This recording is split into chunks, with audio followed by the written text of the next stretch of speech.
माननीय अध्यक्ष जी, देश की 75 वर्षों की संसदीय यात्रा, उसका एक बार पुनः स्मरण करने के लिए और नए सदन में जाने से पहले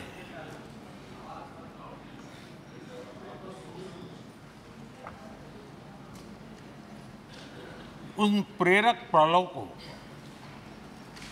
इतिहास की महत्वपूर्ण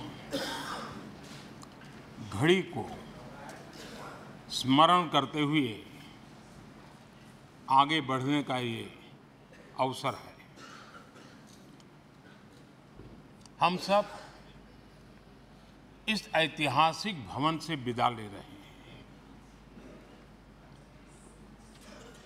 आजादी के पहले ये सदन इंपीरियल लेजिस्लेटिव काउंसिल का स्थान हुआ करता था। आजादी के बाद ये संसद भवन के रूप में उसको पहचान मिली।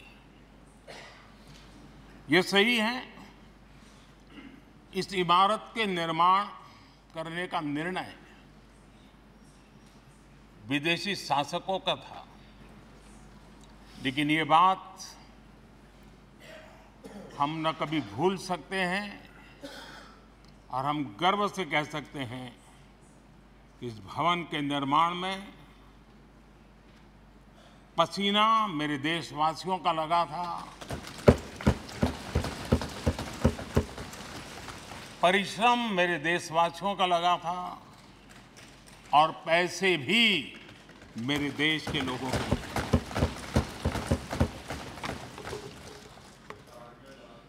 इस 75 वर्ष की हमारी यात्रा ने अनेक लोकतांत्रिक परंपराओं और प्रक्रियाओं का उत्तम से उत्तम सृजन किया है और इस सदन में रहे हुए सबने उसमें सक्रियता से योगदान भी दिया है और साक्षी भाव से उसको देखा भी है। हम भले नए भवन में जाएंगे, लेकिन पुराना भवन भी, ये भवन भी आने वाली पीढ़ियों को हमेशा हमेशा प्रेरणा देता रहेगा।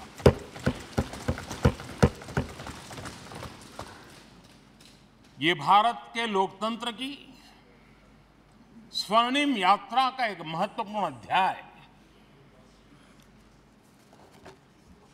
जो सारी दुनिया को भारत की रगों में लोकतंत्र का सामर्थ्य कैसे है, इसका परिचित कराने का काम इस इमारत से होता रहेगा। आदरणीय अध्यक्ष जी, अमृतकाल की प्रथम प्रभा का प्रकाश राष्ट्र में एक नया विश्वास, नया आत्मविश्वास, नया उमंग, नए सपने, नए संकल्प और राष्ट्र का नया सामर्थ्य उससे भर रहा है। चारों तरफ आज भारतवासियों की उपलब्धि की चर्चा हो रही है और गौरव के साथ हो रही है। ये हमारे 75 साल के संसदीय इतिहास का एक सामूहिक प्रयास का परिणाम है, जिसके कारण विश्व में आज वो गूंज सुनाई दे रही है। आदरणीय अध्यक्ष जी, चंद्रयान-3 की सफलता न सिर्फ पूरा भारत, पूरा देश अभिभूत है और इसमें भारत के सामर्थ्य का एक नया रूप जो आधुनिकता से जुड़ा है, जो विज्ञान से जुड़ा है, जो टेक्नोलॉजी से जुड़ा है, जो हमारे वैज्ञानिकों के सामर्थ्य से जुड़ा है,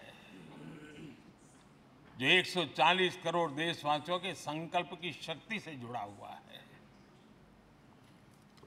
वो देश और दुनिया पर एक नया प्रभाव पैदा करने वाला है।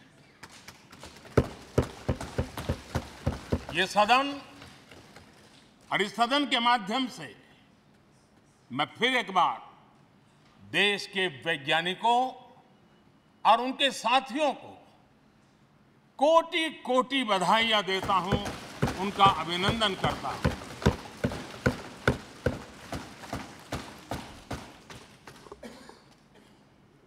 आदरणीय अध्यक्ष जी,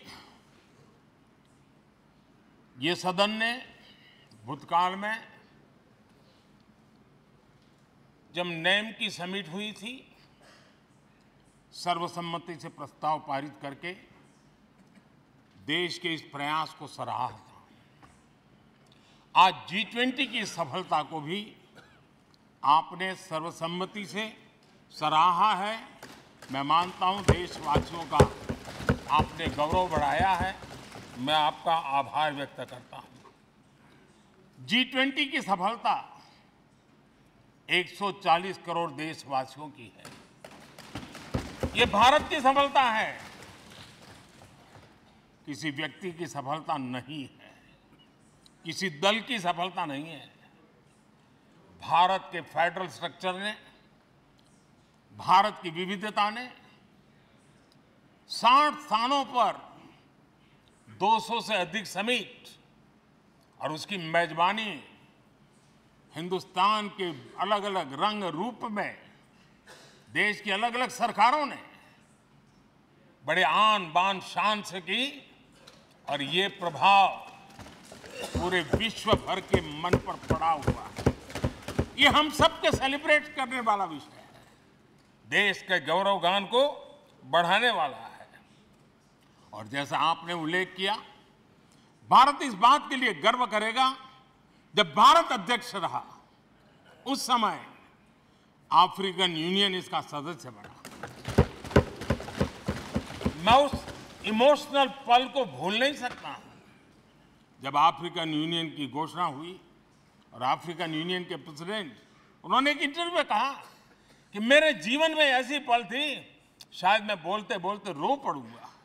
आप कल्पना कर सकते हैं कि कितनी बड़ी अपेक्षा और आशाएं पूरी करने का काम भारत के भाग्य में आया।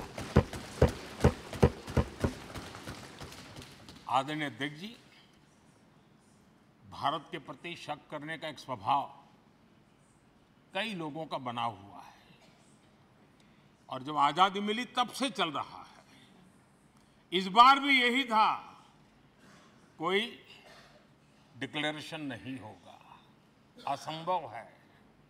लेकिन ये भारत की ताकत है कि वह भी हुआ, और विश्व सर्वसम्मति से एक साझा घोषणा पत्र लेकर के आगे का रोड मैप लेकर के यहाँ से प्रारंभ हुआ है।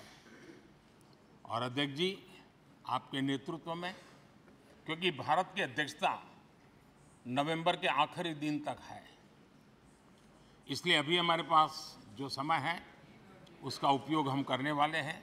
और आपकी अध्यक्षता में दुनिया भर के ये जो G20 के सदस्य हैं, P20 पार्लियामेंट के स्पीकर्स की एक समिट, जैसे आपने घोषणा की, सरकार का आपके इस प्रयासों को पूरा समर्थन रहेगा, पूरा सहयोग रहेगा।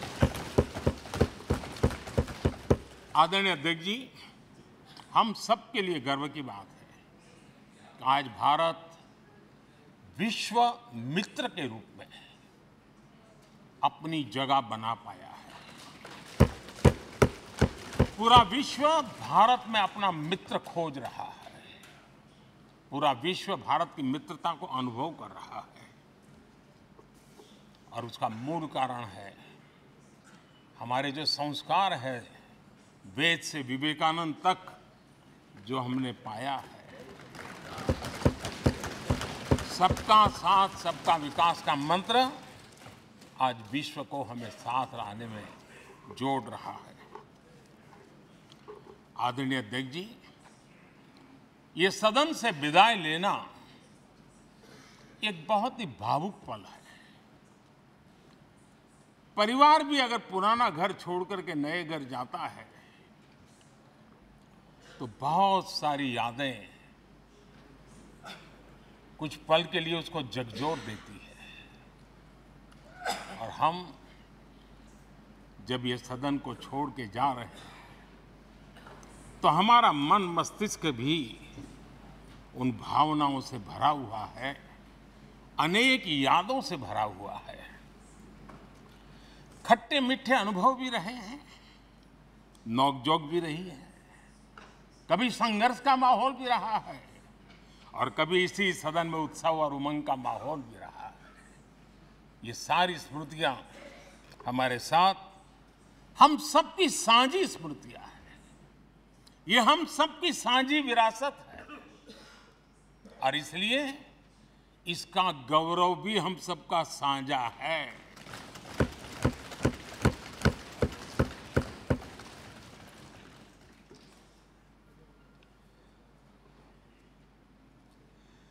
आजाद भारत के नवनिर्माण से जुड़ी हुई अनेक घटनाएं इन 75 वर्ष में यही सदन में आकार लेती हुई हमने देखी है।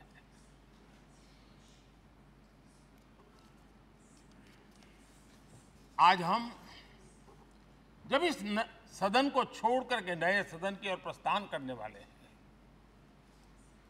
तब भारत के सामान्य मानवीय की भावनाओं को जहां जो आदर मिला है, सम्मान मिला है, उसकी अभिव्यक्ति का भी एक अवसर है। और इसलिए आदरणीय अध्यक्ष जी, मैं पहली बार जब संसद का सदस्य बना और पहली बार एक सांसद के रूप में इस भवन में मैंने प्रवेश किया तो सहज रूप से मैंने इस संसद भवन के दौर पक्ति पर अपना शीश झुका करके इस लोकतंत्र के मंदिर को श्रद्धा भाव से नमन करते हुए मैंने पैर रखा था। वो पल मेरे लिए भावनाओं से भरी हुई थी, मैं कल्पना नहीं कर सकता था। लेकिन भारत के लोकतंत्र की ताकत है, भारत के सामान्य मानवीय की लोकतंत्र के प्रति श्रद्धा का प्रतिबिंब है कि रेलवे प्लेटफॉर्म पर गुजारा करने वाला एक गरीब परिवार का बच्चा पार्लियामेंट पहुंच गया।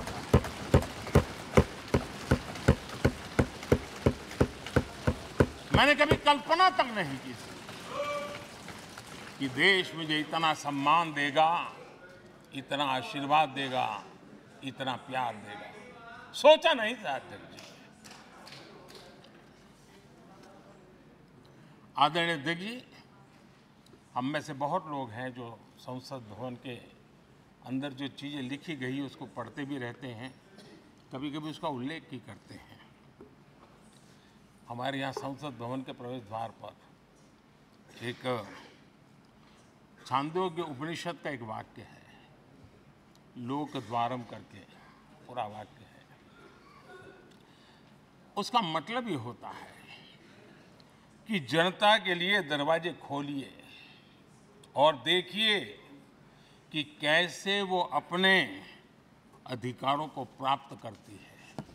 हमारे ऋषि मुनियों ने ये लिखा हुआ है, हमारे प्रवेश द्वार पर लिखा हुआ है। हम सब और हमारे पहले जो यहाँ रहे हैं वो भी इस सत्यता के साक्षी है।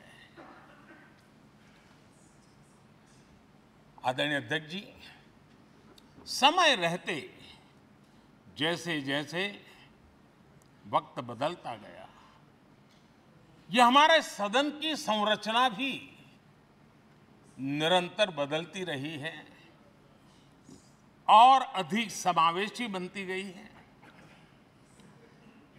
समाज के हर वर्ग का प्रतिनिधि विविधताओं से भरा हुआ इस सदन में नजर आता है।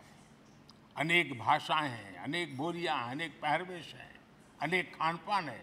सदन के अंदर सब कुछ है और समाज के सभी तबके के लोग, चाहे वो सामाजिक रचना के हो, चाहे आर्थिक रचना के हो, चाहे गांव या शहर के हो, एक प्रकार से पूर्ण रूप से समावेशी वातावरण सदन में पूरी ताकत के साथ जन सामान्य की इच्छा आकांक्षाओं को प्रकट करता रहा है।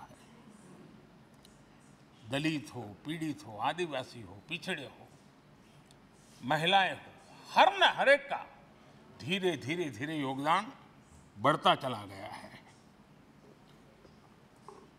आदरणीय अध्यक्ष जी, प्रारंभ में महिलाओं की सदस्य संख्या कम थी, लेकिन धीरे धीरे माताओं बहनों ने भी इस सदन की गरिमा को बढ़ाया है।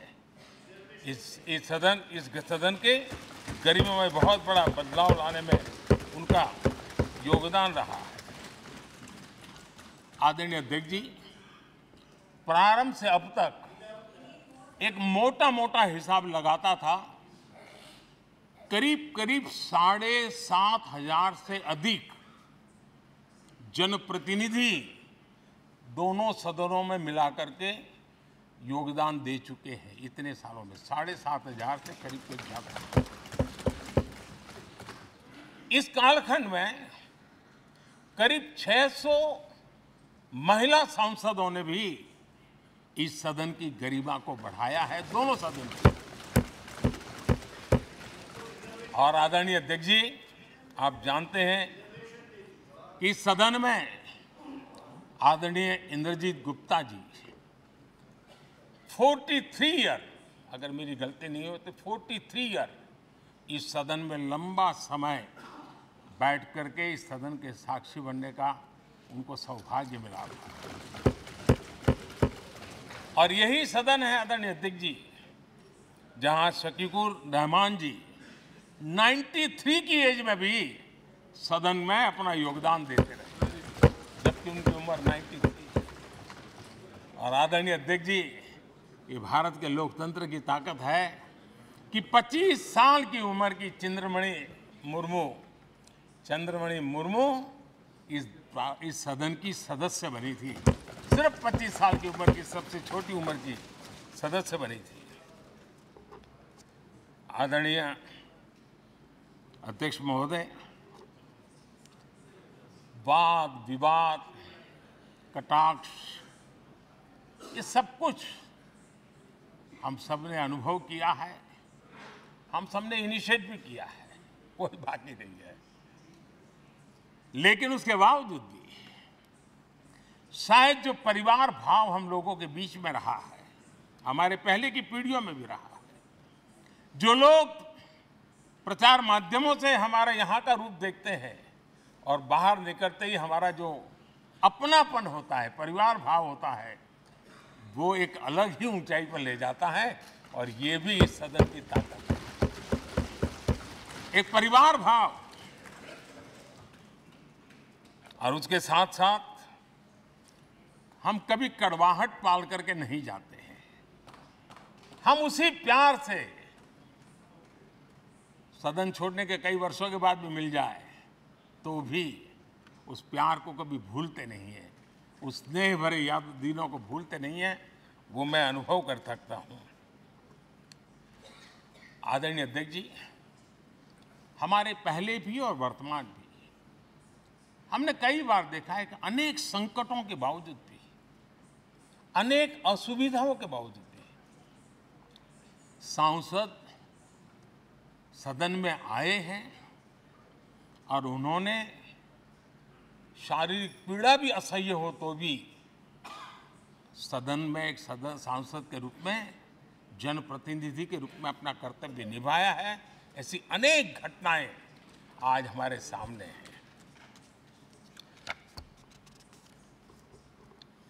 गंभीर गंभीर बीमारियों के बावजूद भी कोई व्हीलचेयर में आना पड़ा, किसी को डॉक्टरों को बाहर खड़े रख करके अंदर आना पड़ता था, लेकिन सभी सांसदों ने कभी न कभी इस प्रकार से अपनी भूमिका निभाई। कोरोना काल हमारे सामने उदाहरण है।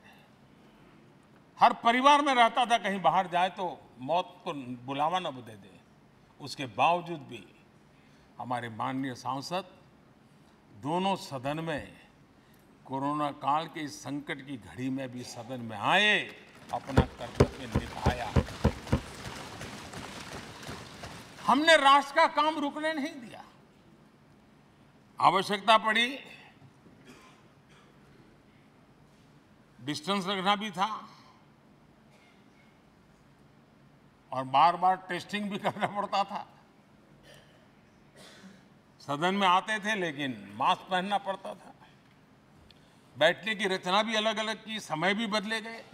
हर चीज के साथ राष्ट्र का काम रुकना नहीं चाहिए, इस भाव से सभी सदस्यों ने इस सदन को अपने कर्तव्य का महत्वपूर्ण अंग माना, संसद को चलाए रखा।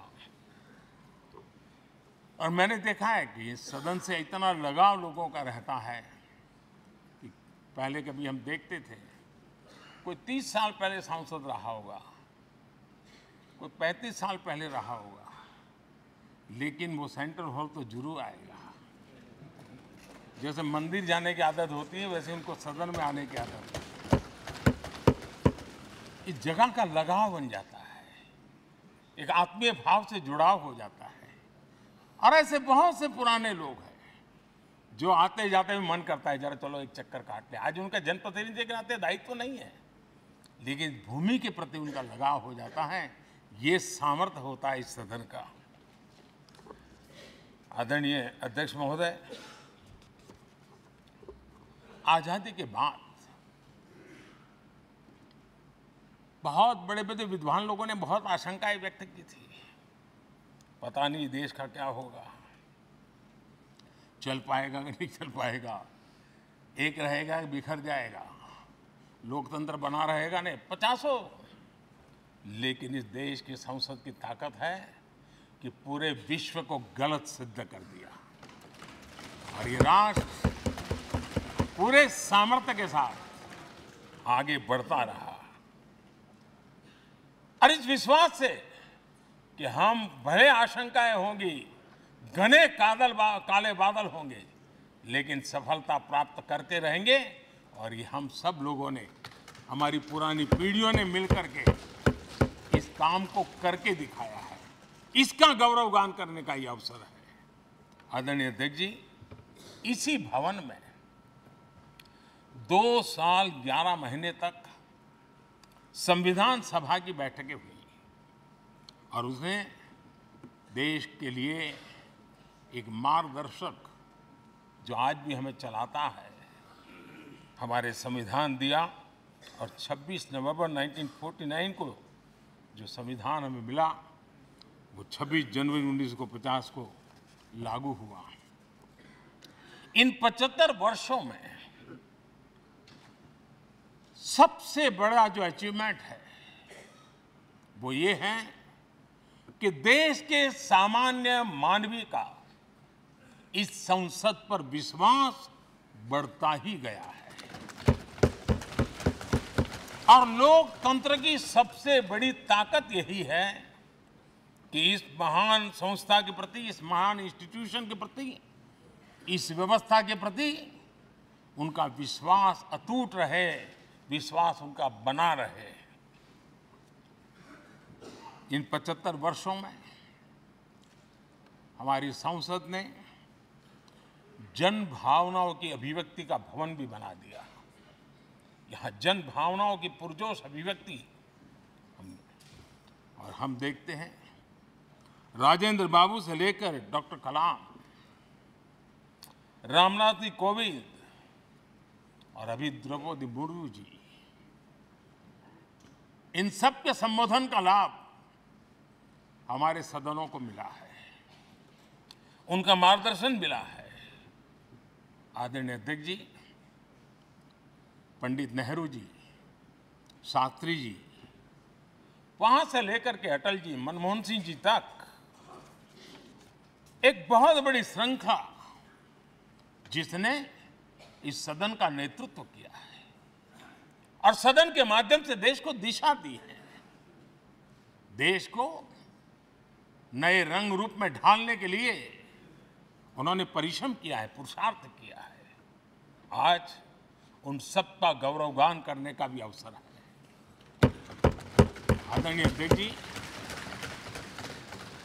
सरदार वल्लभ भाई पटेल, लोहिया जी, चंद्रशेखर जी, आडवाणी जी, न जाने अनगिनत नाम, जिन्होंने हमारे इस सदन को समृद्ध करने में, चर्चाओं को समृद्ध करने के लिए, देश के सामान्य से सामान्य व्यक्ति की आवाज को ताकत देने का काम इस सदन में किया है। विश्व के भी अनेक राष्ट्राध्यक्षों ने हमारे इन सदनों को संबोधित करने का भी अवसर आए हैं और उनकी बातों में भी भारत के लोकतंत्र के प्रति आदर का भाव व्यक्त हुआ है। आदरणीय अध्यक्ष जी, उमंग उत्साह के पल के बीच भी कभी सदन की आंख से आंसू भी बहे।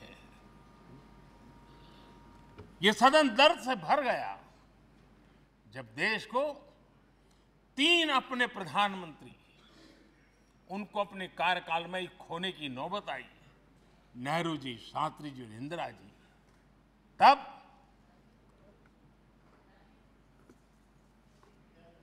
ये सदन अश्रु भीनी आंखों से उन्हें विदाई दे रहा था। आदरणीय अध्यक्ष जी, अनेक चुनौतियों के बावजूद भी हर स्पीकर ने, हर सभापति ने बेहतरीन तरीके से दोनों सदनों को सुचारू रूप से चलाया है और अपने कार्यकाल में उन्होंने जो निर्णय किए वो निर्णय मावलंकर जी से काल से शुरू हुए हो या सुमित्रा जी के कालखंड के हो या बिरला जी के, आज भी उन निर्णयों को रेफरेंस पॉइंट माना जाता है। ये काम हमारे करीब 17 स्पीकर और उसमें 2 हमारी महिला स्पीकर ने भी, और मावलंकर जी से लेकर के सुमित्रा ताई तक और बिरला जी का मार्गदर्शन आज भी हमें मिल रहा है। हर एक ने अपनी अपनी शैली रही है, लेकिन उन्होंने सबको साथ लेकर के नियमों कानूनों के बंधन में इस सदन को हमेशा ऊर्जावान बनाए रखा है। मैं आज उन सभी स्पीकर महोदय को भी आज वंदन करता हूं, अभिनंदन करता हूं। आदरणीय अध्यक्ष जी, ये सही है कि हम जनप्रतिनिधि अपनी अपनी भूमिका निभाते हैं, लेकिन सातत्यपूर्ण तरीके से हमारे बीच जो ये टोली बैठती है उनकी भी कई पीढ़ियां बदल गई है। कभी कागज लेके दौड़ के आते हैं, उनका भी योगदान कम नहीं है।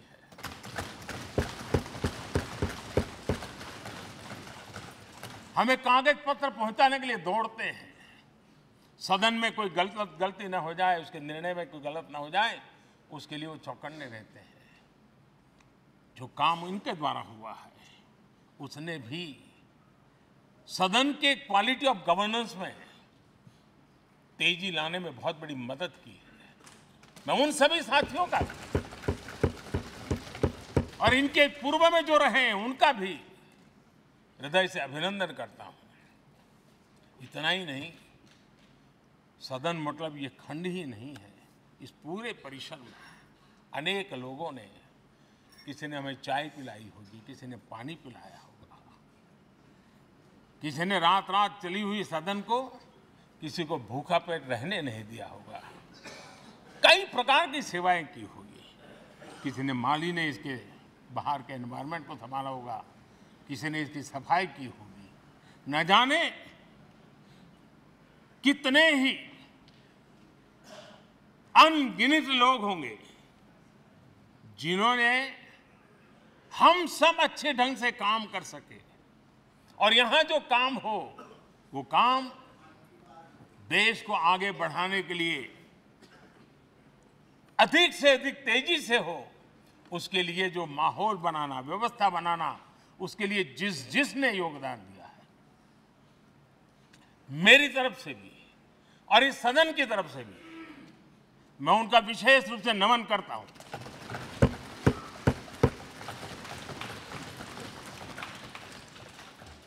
आदरणीय अध्यक्ष जी, लोकतंत्र का ये सदन, आतंकी हमला हुआ, पूरे विश्व में यह आतंकी हमला एक इमारत पर नहीं था, ये मदर ऑफ डेमोक्रेसी एक प्रकार से हमारी जीवात्मा पर यह हमला था। ये देश उस घटना को कभी भूल नहीं सकता है, लेकिन आतंकियों से लड़ते लड़ते सदन को बचाने के लिए और हर सदस्य को बचाने के लिए जिन्होंने अपने सीने पर गोलियां झेली, आज मैं उनको भी नमन करता हूं।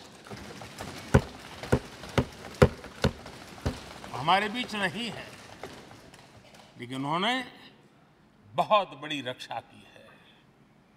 आदरणीय अध्यक्ष जी, जब आज हम इस सदन को छोड़ रहे हैं, तब मैं उन पत्रकार मित्रों को भी याद करना चाहता हूं जिन्होंने जीवन में,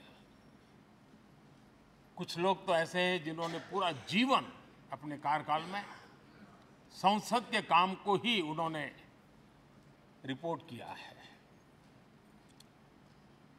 एक प्रकार से वो जीवंत साक्षी रहे हैं। उन्होंने यहां की पल पल की जानकारी देश तक पहुंचाई, और तब तो ये सारा टेक्नोलॉजी अवेलेबल नहीं थी, तब वही लोग थे जो यहां की बात पहुंचाते थे, और उनका सामर्थ्य था वो अंदर की भी पहुंचाते थे और अंदर की भी पहुंचाते थे।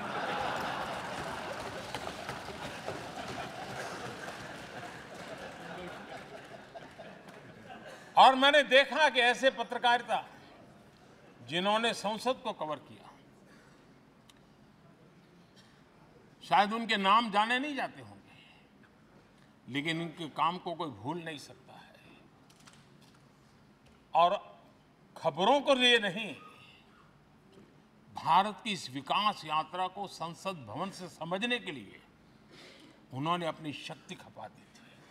आज भी पुराने जो पत्रकार मित्र मिल जाते हैं और जिन्होंने कभी संसद को कवर किया हो, तो ऐसी अननोन चीजें बताते हैं जो उन्होंने अपनी आंखों से देखी होती है, कान से सुनी होती है, जो अचरज करने वाली होती है। यानी एक प्रकार से जैसी ताकत यहां की दीवारों की रही है, वैसा ही दर्पण उनकी कलम में रहा है, और उस कलम ने देश के अंदर संसद के प्रति, संसद सदस्यों के प्रति एक अहोभाव का भाव जगाया है।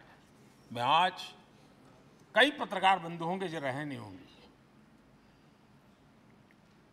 लेकिन मेरे लिए जैसा ये सदन छोड़ना भावुक पल है, मैं पक्का मानता हूं इन पत्रकार बंधुओं के लिए भी ये सदन छोड़ना उतना ही भावुक पल होगा, क्योंकि इनका लगाव हमसे भी ज्यादा रहे हैं। कुछ तो पत्रकार ऐसे होंगे जो हम लोगों की टर्म से भी समय उन्होंने काम किया होगा। आज उनके उस महत्वपूर्ण लोकतंत्र की ताकत बनने के लिए, योगदान देने के लिए भी याद करने का अवसर है। आदरणीय अध्यक्ष जी, जब हम सदन के अंदर आते हैं, हमारे यहां नाद ब्रह्म की कल्पना है।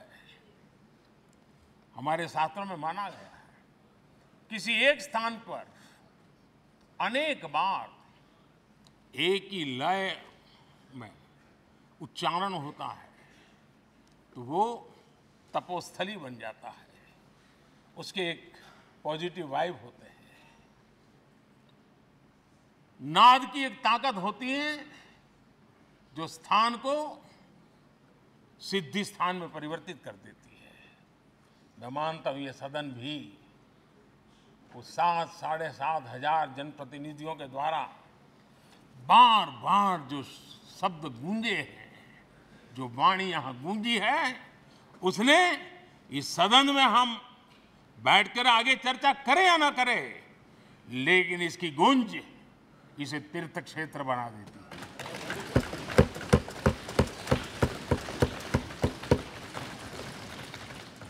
एक जागृत जगह बन जाती है और लोकतंत्र की प्रति श्रद्धा रखने वाला व्यक्ति आज से 50 साल के बाद भी जब यहां देखने के लिए भी आएगा तो उसे उस गूंज की अनुभूति होगी कि कभी भारत की आत्मा की आवाज यहां पर गूंजती थी। और इसलिए अध्यक्ष महोदय, ये वो सदन है जहां कभी भगत सिंह, बटुकेश्वर दत्त, उन्होंने अपनी वीरता सामर्थ्य से अंग्रेज सल्तनत को जगा दिया था बम का धमाका कर। वो बम की गूंज भी जो देश का भला चाहते हैं उनको कभी सोने नहीं देती। आदरणीय अध्यक्ष जी, ये वो सदन है जहां पंडित जी को इसलिए भी याद किएगा, अनेक बातों के लिए याद करेगा, लेकिन हम जरूर याद करेंगे इसी सदन में पंडित नेहरू का at the stroke of midnight की गूंज हम सबको प्रेरित करती रहेगी। और इसी सदन में अटल जी ने कहा था, वो शब्द आज भी गूंज रहे हैं इस सदन में, सरकारें आएगी जाएगी, पार्टियां बनेगी बिगड़ेगी, लेकिन ये देश रहना चाहिए।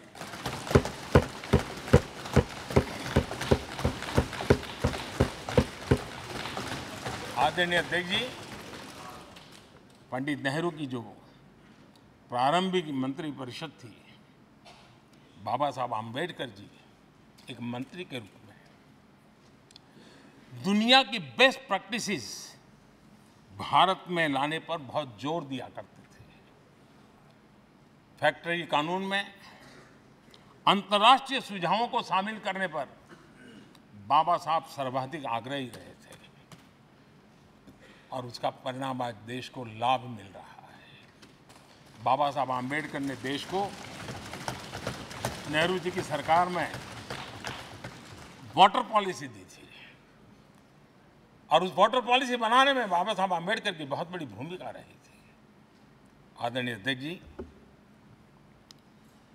हमें जानते हैं कि भारत में बाबा साहब आम्बेडकर एक बात हमेशा कहते थे कि भारत में सामाजिक न्याय के लिए भारत का औद्योगिकरण होना बहुत जरूरी है, क्योंकि देश के दलित पिछड़ों के पास जमीन ही नहीं है, वो क्या करेगा? औद्योगिकरण होना चाहिए।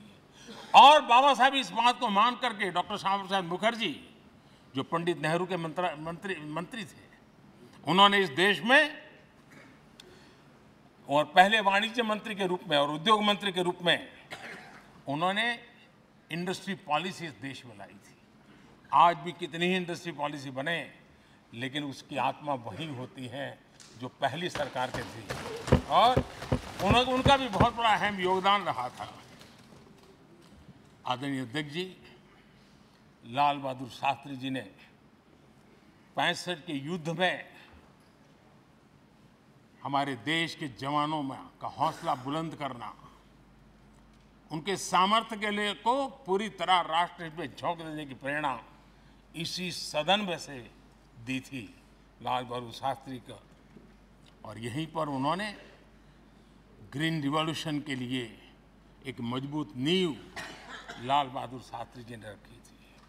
आदरणीय अध्यक्ष जी, बांग्लादेश की मुक्ति का आंदोलन और उसका समर्थन भी इसी सदन ने इंदिरा गांधी के नेतृत्व में किया था। यही इसी सदन ने इमरजेंसी में लोकतंत्र पर होता हुआ हमला भी देखा था और इसी सदन ने भारत के लोगों की ताकत को एहसास कराते हुए मजबूत लोकतंत्र की वापसी भी इसी सदन ने देखी थी। वो राष्ट्रीय संकल्प भी देखा था, ये सामर्थ्य भी देखा था। आदरणीय अध्यक्ष जी, ये सदन इस बात का हमेशा ऋणी रहेगा क्योंकि इसी सदन में हमारे पूर्व प्रधानमंत्री चरण सिंह जी ने ग्रामीण मंत्रालय का गठन किया था, रूरल डेवलपमेंट मिनिस्ट्री। इसी सदन में मतदान की उम्र 21 से 18 करने का निर्णय हुआ था और देश की युवा पीढ़ी को इसका योगदान देने के लिए प्रेरित किया गया, उत्साहित किया गया था। हमारे देश ने गठबंधनों की सरकारें देखी, वीपी सिंह जी हो, चंद्रशेखर जी, और बाद में एक सिलसिला चला। लंबे अरसे से एक दिशा में देश जा रहा था, आर्थिक नीतियों के बोझ तले देश दबा हुआ था, लेकिन नरसिम्हा राव की सरकार थी जिन्होंने हिम्मत के साथ पुरानी आर्थिक नीतियों को छोड़ करके नई राह पकड़ने का फैसला किया था, जिसके आज देश को परिणाम मिल रहे हैं। अटल बिहारी वाजपेयी जी का सरकार भी हमने इसी सदन ने देखी। सर्व शिक्षा अभियान देश में आज वो महत्वपूर्ण बन गया है। आदिवासी कार्यालय मंत्रालय अटल जी ने बनाया, नॉर्थ ईस्ट का मंत्रालय अटल जी ने बनाया। न्यूक्लियर टेस्ट भारत के सामर्थ्य का परिचायक बन गया। और इसी सदन में मनमोहन जी की सरकार कैश फॉर वोट को भी, उस कांड को भी सदन ने देखा है। आदरणीय अध्यक्ष जी, सबका साथ सबका विकास का मंत्र, अनेक ऐतिहासिक निर्णय, दशकों से लंबित विषय, उनका स्थायी समाधान भी इसी सदन में हुआ। आर्टिकल 370, ये सदन हमेशा हमेशा गर्व के साथ कहेगा कि सदन के कारण one nation one tax, GST का निर्णय भी इसी सदन ने किया। One rank one pension, OROP, ये भी इसी सदन ने देखा। गरीबों के लिए 10% आरक्षण कोई विवाद के बिना पहली बार इस देश में करने में सफल रहे। आदरणीय अध्यक्ष जी, भारत के लोकतंत्र में तमाम उतार चढ़ाव हमने देखे और ये सदन लोकतंत्र की ताकत है, लोकतंत्र की ताकत की साक्षी है, जन विश्वास का एक केंद्र बिंदु रहा है। इस सदन की विशेषता देखिए और दुनिया के लोगों का आज भी आश्चर्य होता है। ये सदन है जिसमें कभी 4 सांसद वाली पार्टी सत्ता में होती थी और 100 सदस्य वाली पार्टी विपक्ष में बैठती थी। ये भी सामर्थ्य इस सदन के लोकतंत्र की ताकत का परिचय कराता है। और यही सदन है जिसमें एक वोट से अटल जी की सरकार गई थी और लोकतंत्र की गरिमा को बढ़ाया था। ये भी इसी सदन में हुआ। आज अनेक छोटी छोटी रीजनल पार्टियों का प्रतिनिधित्व हमारे देश की विविधता को, हमारे देश के एस्पिरेशंस का एक प्रकार से वो आकर्षक केंद्र बिंदु बना है। आदरणीय अध्यक्ष जी, इस देश में 2 प्रधानमंत्री ऐसे रहे, मोरारजी भाई, वीपी सिंह। एक प्रकार से कांग्रेस में जीवन खपाया था, लेकिन एंटी कांग्रेस गवर्नमेंट का नेतृत्व कर रहे थे। ये भी इसकी विशेषता थी। और हमारे नरसिम्हा राव जी, वो तो बिस्तरा गोल करके घर जाने की तैयारी कर रहे थे, निवृत्ति की घोषणा कर चुके थे, लेकिन यही लोकतंत्र की ताकत देखिए, सदन की ताकत देखिए, वो प्रधानमंत्री के रूप में 5 साल हमारी सेवा कर रहे।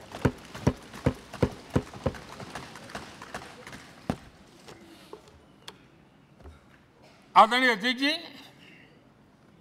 सबकी सहमति से कठिन से कठिन कार्य होते हुए हमने देखे हैं। 2000 की साल थी, अटल जी की सरकार थी। इसी सदन ने 3 राज्यों का गठन सर्व स्वीकृति से किया और बड़े उमंग उत्साह से किया। जब छत्तीसगढ़ की रचना हुई तो उत्सव छत्तीसगढ़ ने भी मनाया, उत्सव मध्य प्रदेश ने भी मनाया। जब उत्तराखंड की रचना हुई तो उत्सव उत्तराखंड ने भी मनाया, उत्सव उत्तर प्रदेश ने भी मनाया। जब झारखंड की रचना हुई तो उत्सव झारखंड ने भी मनाया, उत्सव बिहार ने भी बताया। ये हमारे सदन का सामर्थ्य, सब सहमति का वातावरण बना करके। लेकिन कुछ कड़वी यादें वो भी हैं कि तेलंगाना के हक को दबोचने के लिए भारी प्रयास हुए, खून की नदियां भी बही और बनने के बाद न तेलंगाना उत्सव मना पाया, न आंध्र उत्सव मना पाया। एक कटुता के बीज बो दिए गए। अच्छा होता उसी उमंग और उत्साह के साथ हम तेलंगाना का निर्माण करते तो एक नई ऊंचाई पर आज तेलंगाना पहुंच चुका होता। आदरणीय अध्यक्ष जी, संविधान सभा ने, आदरणीय अध्यक्ष जी, इस सदन की परंपरा रही है। संविधान सभा ने उस समय अपना दैनिक भत्ता 45 रुपये से कम करके 40 कर दिया था। उनको लगा हमें इसको कम करना चाहिए। आदरणीय अध्यक्ष जी, यही सदन है कैंटीन में मिलने वाली सब्सिडी, जो बहुत कम पैसे में खाना मिलता था, इसी सदस्यों ने उस सब्सिडी को भी खत्म कर दिया और पूरा पैसा देकर के अब कैंटीन में खाते हैं। आदरणीय अध्यक्ष जी, कोरोना काल में जब जरूरत पड़ी तो यही सांसद जिन्होंने एमपी लेड फंड को छोड़ दिया और देश को इस संकट की घड़ी में मदद करने के लिए आगे आए। इतना ही नहीं, कोरोना काल में इसी सदन के सांसदों ने अपने तनख्वाह में 30% कटौती की और उन्होंने देश के सामने आए हुए संकट में अपनी बहुत बड़ी जिम्मेवारी निभाई। आदरणीय अध्यक्ष जी, हम गर्व से कह सकते हैं, ये सदन में बैठे हुए लोग भी कह सकते हैं, हमारे पूर्वज जो सदन में बैठे थे वो भी कह सकते हैं कि हम ही लोग हैं जिन्होंने हम पर डिसिप्लिन लाने के लिए हमारे यहाँ जनप्रतिनिधित्व कानून में समय समय पर कठोरता बरती। नियम हमने ही लादे, हमने ही तय किया कि नहीं, जनप्रतिनिधि के जीवन में ये नहीं हो सकता। मैं मानता हूं ये जीवंत लोकतंत्र का बहुत बड़ा उदाहरण है और ये सदन ने दिया है, यही माननीय सांसदों ने दिया है और हमारी पुरानी पीढ़ी के सांसदों ने दिया है। और मैं मानता हूं कि कभी कभी उन चीजों को भी याद करना चाहिए। आदरणीय अध्यक्ष जी, हम जो वर्तमान सांसद हैं उनके लिए तो ये विशेष सौभाग्य का अवसर है। सौभाग्य का अवसर इसलिए है कि हमें इतिहास और भविष्य दोनों की कड़ी बनने का अवसर मिला है।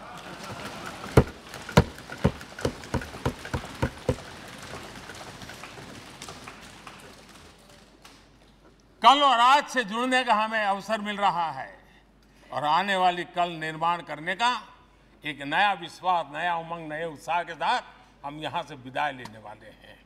आदरणीय अध्यक्ष महोदय, आज का दिवस सिर्फ और सिर्फ इस सदन के सभी 7,500 जनप्रतिनिधि रह चुके हैं उनके गौरवगान का पल है। इन दीवारों से हमने जो प्रेरणा पाई है, जो नया विश्वास पाया है, उसको लेकर जाने का है। बहुत सी बातें ऐसी थी जो सदन में हर किसी की ताली की हकदार थी, लेकिन शायद राजनीति उसमें भी आड़े आ रही है। नेहरू जी के योगदान का गौरवगान अगर इस सदन में होता है, कौन सदस्य होगा जिसको ताली बजाने का मन न कर जाए। लेकिन उसके बावजूद भी उसके बावजूद भी देश के लोकतंत्र के लिए बहुत जरूरी है हम सब ने अपने यहाँ सोच लें। आदरणीय अध्यक्ष जी, मुझे पूरा विश्वास है कि आपके मार्गदर्शन में और इस अनुभवी माननीय सांसदों के सामर्थ्य से हम नई संसद में जब जाएंगे तो नए विश्वास के साथ जाएंगे। मैं फिर एक बार आज पूरा दिवस आपने इन पुरानी स्मृतियों को ताज़ा करने के लिए दिया, एक अच्छे वातावरण में सबको याद करने का मौका दिया। इसके लिए मैं आप सब का आपका हृदय से आभार व्यक्त करता हूं और मैं सभी सदस्यों से आग्रह करूंगा कि अपने जीवन की ऐसी मधुर यादों को यहां हम जरूर व्यक्त करें ताकि देश तक पहुंचे कि सचमुच में ये हमारा सदन, ये हमारे जनप्रतिनिधियों की गतिविधि सच्चे अर्थ में देश को समर्पित है, इसका भाव लोगों के तक पहुंचे। इसी एक अपेक्षा के साथ मैं फिर एक बार इस धरती को प्रणाम करता हूं, इस सदन को प्रणाम करता हूं, भारत के मंदिरों से बनी हुई हर एक दीवार के हर एक ईंटे को प्रणाम करता हूं और पिछले 75 साल में भारत के लोकतंत्र को नया सामर्थ्य शक्ति देने वाले हर गुंज को, उस नाद ब्रह्म को नमन करते हुए मेरी वाणी को विराम कर देता हूं। बहुत बहुत धन्यवाद।